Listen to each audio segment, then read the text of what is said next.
Hello everyone. In today's video, I will walk you through the process of activating a Cricket Wireless eSIM on your mobile device. So let's ensure you're connected seamlessly. So begin by verifying that your smartphone supports eSIM functionality. Navigate to your device's settings, select About Phone, and look for eSIM capabilities.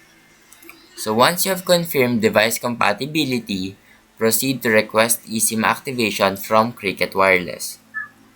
You can do this by logging into your Cricut account via the app or website.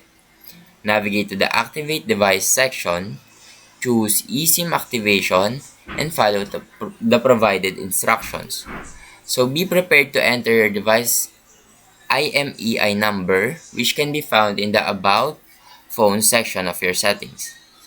So after submitting your activation request, Cricut Wireless will send you a QR code, typically via email or within the app. Open your phone's camera, scan the QR code, and follow the on-screen prompts to install the eSIM profile.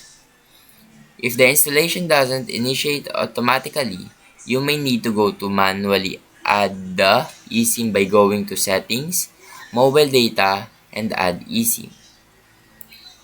So with the eSIM profile installed, assign your Cricut Wireless plan to the eSIM. This can be done with your device's settings under Mobile Data.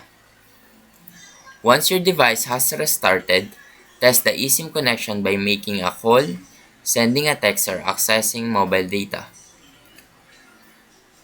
And that is how to activate Cricut Wireless eSIM on mobile device. Now if you found this video helpful, please leave a like and subscribe.